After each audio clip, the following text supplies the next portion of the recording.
En este tutorial vamos a ver el concepto de algoritmo y además veremos dos herramientas para representarlos.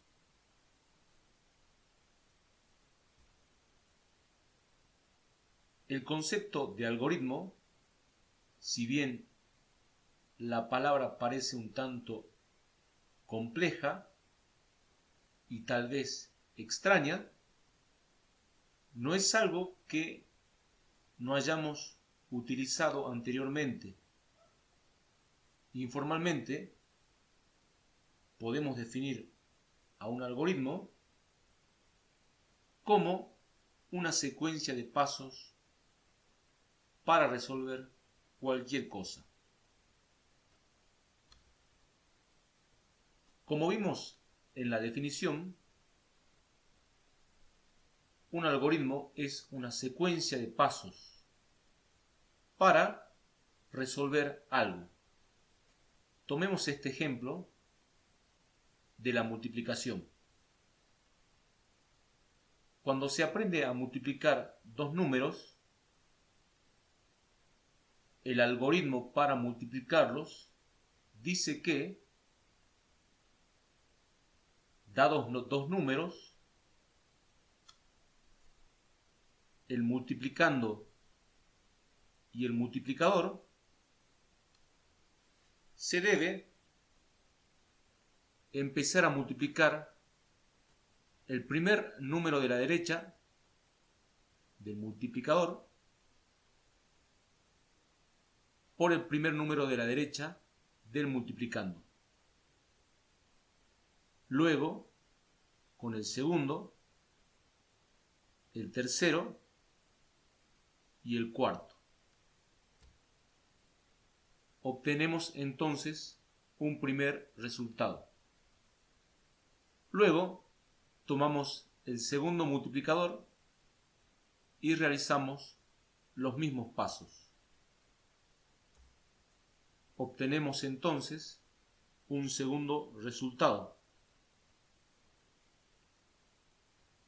Realizamos una tercera vez estos pasos de multiplicar por cada uno de los números del multiplicando y obtenemos el tercer resultado. Ordenando los resultados según un espaciado que indica el algoritmo, podemos realizar la suma y obtener el resultado final de la multiplicación. Es decir que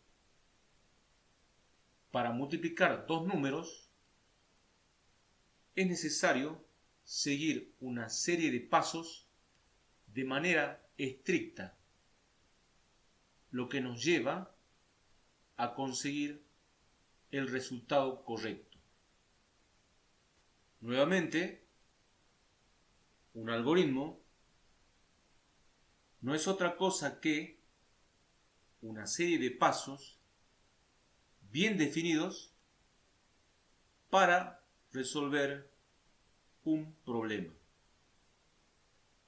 Podemos plantear entonces algoritmos para lo que se nos ocurra. Por ejemplo, un algoritmo para cocinar.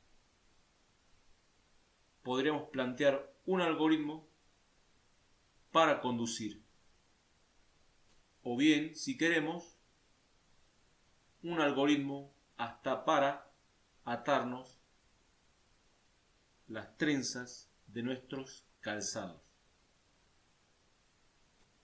Teniendo en cuenta siempre que el algoritmo debe especificar claramente cada paso.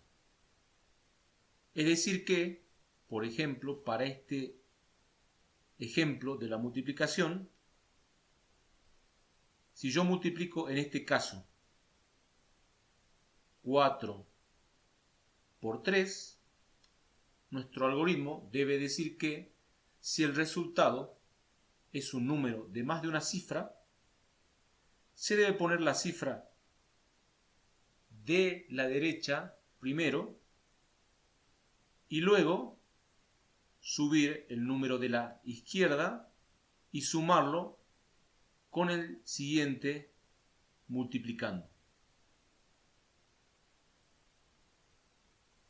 Bien.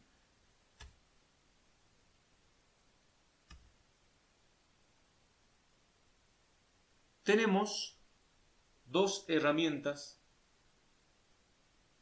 para representar algoritmos. Diagramas de flujo, que es una herramienta gráfica, y pseudocódigo. El pseudocódigo, si nosotros dividimos la palabra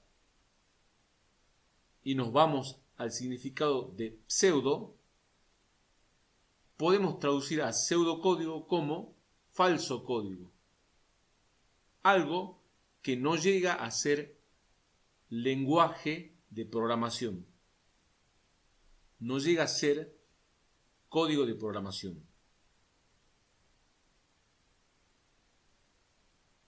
Se lo utiliza porque el pseudocódigo es lo más cercano al lenguaje humano. Es decir, que lo vamos a utilizar únicamente para aprender a programar. Por el lado del diagrama de flujo, vemos que tiene una serie de representaciones que nos permiten graficar paso a paso cuál es la secuencia de pasos para llegar al resultado final. En este caso, tenemos representado el inicio y el fin del algoritmo. Tenemos una salida por pantalla. El algoritmo muestra una salida por pantalla y pide dos números. Luego el usuario hace una entrada por teclado. Luego se realiza la resta y finalmente se muestra por pantalla el resultado.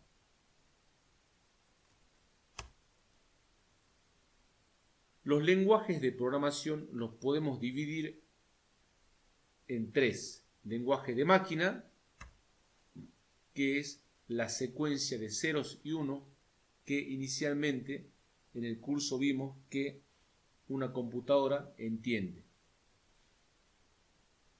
El lenguaje ensamblador es un lenguaje en el cual se sustituyen las instrucciones, esta serie de ceros y de unos, por palabras. Por ejemplo, add para sumar, sub para restar, div para dividir.